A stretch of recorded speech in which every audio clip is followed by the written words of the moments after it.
Animated teaser ও video টিজারের পর এবার প্রকাশ পেল ঈদে মুক্তির অপেক্ষায় থাকা রকস্টার সিনেমার প্রথম গান পিরিতি। পূর্ব ঘোষণা অনুযায়ী মঙ্গলবার সন্ধ্যা ৭টার দিকে গানটি প্রকাশ করা হয়। গানটির পুরো দৃশ্য ধারণ করা হয়েছে কারাগারের ভেতরে।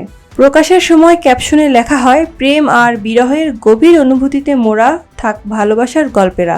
পিরিতি গানে শাকিব খানকে দেখা গেছে একেবারে ভিন্ন ভাঙাচোরা অবস্থায়। তবে কী কারণে তার চরিত্রটি জেলে গেছে সেটি এখনও খোলাসা করা হয়নি।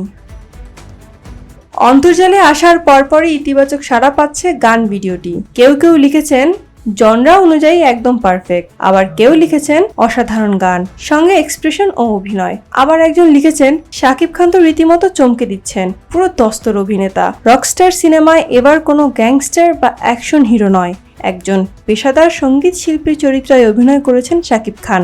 চরিত্রের জন্য তিনি নিজের লুকেও এনেছেন বড় পরিবর্তন, এমনকি কমিয়েছেন ওজনও। গত ৫ মে সিনেমাটির প্রথম টিজার প্রকাশের পর থেকেই নতুন এই লুকে দর্শকদের মধ্যে কৌতূহল তৈরি হয়।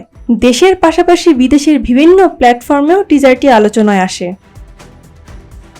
নির্মাতা আজমান রুশো জানিয়েছেন, সিনেমাটিতে একজন সঙ্গীত শিল্পীর জীবন সংগ্রাম, উত্থান পতন ও বাস্তব জীবনের নানা অভিজ্ঞতা তুলে ধরা হবে। তিনি বলেন, সঙ্গীতের সঙ্গে নিজের অভিজ্ঞতা এবং বাস্তব জীবনের রকস্টারদের গল্প থেকেই এই সিনেমার ভাবনা এসেছে। এর বেশিরভাগ গানের কথাও সুর করেছেন আহমেদ হাসান সানি, গানগুলিতে কণ্ঠও দিয়েছেন তিনি। এছাড়া গান লিখেছেন রাজীব হাসান, হাসান রোবায়েত ও অঙ্কন। সিনেমাটির চিত্রনাট্য লিখেছেন নুসরাত মাটি, সংলাপ লিখেছেন আয়মান আসিফ ও সামিউল ভুইয়া।